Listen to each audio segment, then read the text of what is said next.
Shalom, selamat pagi Bapak Ibu jemaat terkasih.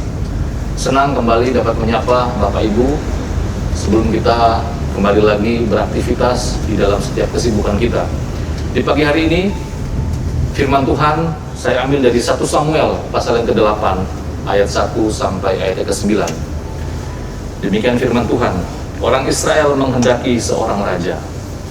Setelah Samuel menjadi tua, diangkatnya lah anak-anaknya laki-laki menjadi hakim atas orang Israel. Nama anaknya yang sulung ialah Yoel, dan nama anaknya yang kedua ialah Abia. Keduanya menjadi hakim di Beersheba. Tetapi anak-anaknya itu tidak hidup seperti ayahnya.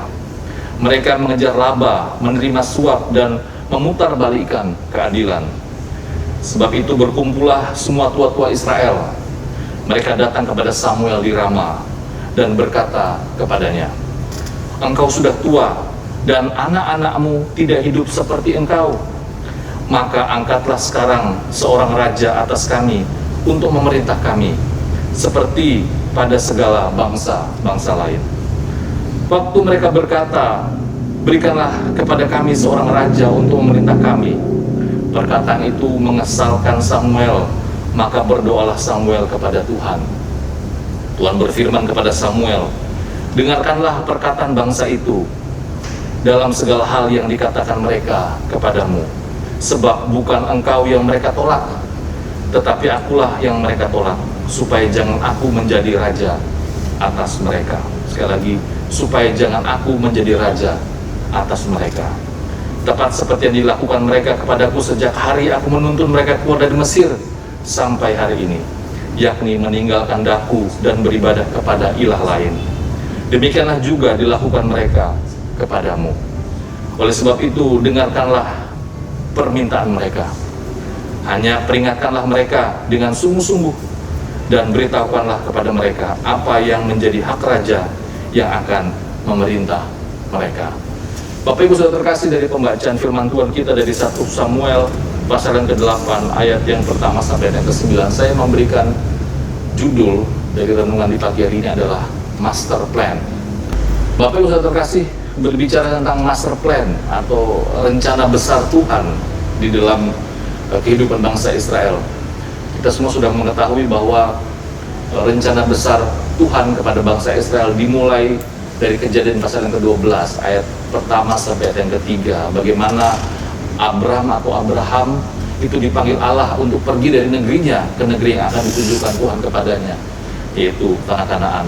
Dan berlanjut terus, meskipun bangsa Israel harus berada di Mesir, di tanah perbudakan, tetapi rencana Tuhan, planning Tuhan, master plan Tuhan tidak berubah.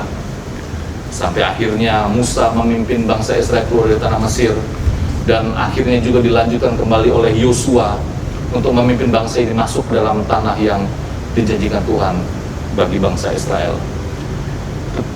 Master plan Tuhan tentunya juga tidak berubah.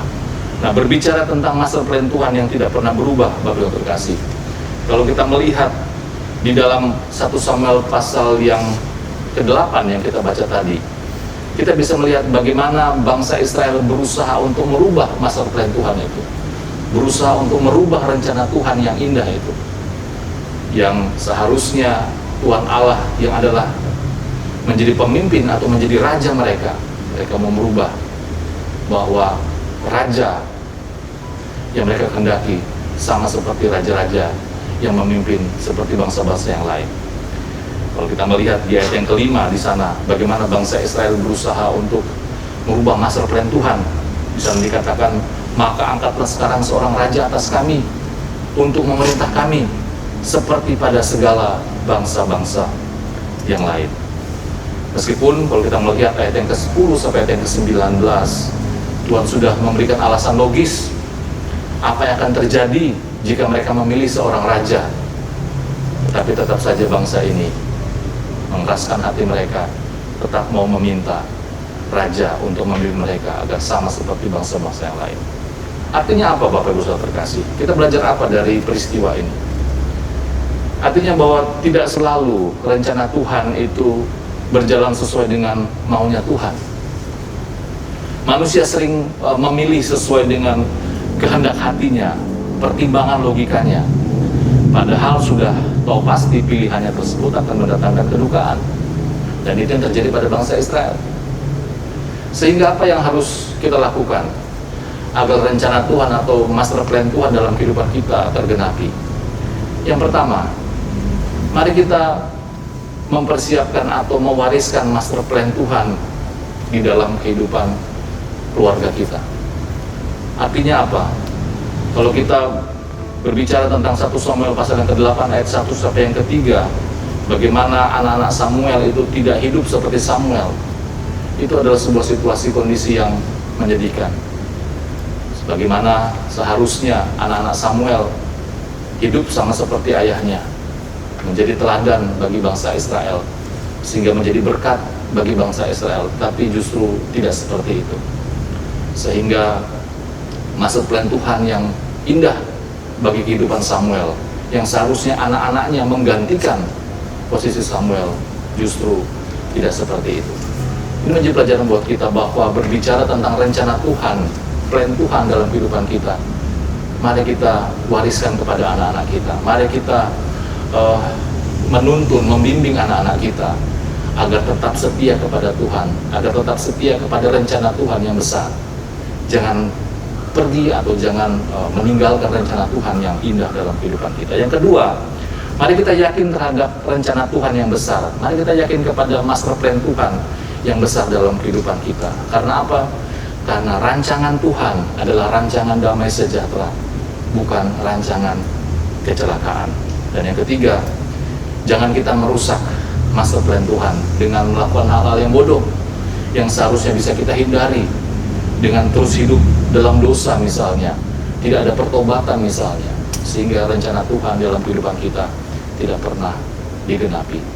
Dan yang terakhir, mari kita jangan melupakan Tuhan dalam menjalani setiap planning atau master plan Tuhan dalam kehidupan kita, sama seperti firman Tuhan di dalam Ibrani pasal yang keempat ayat yang 13 sampai yang ke-17. Mari kita libatkan Tuhan terus dalam kehidupan kita, sehingga rencana Tuhan yang mulia, yang besar itu dapat digenapi di dalam kehidupan kita.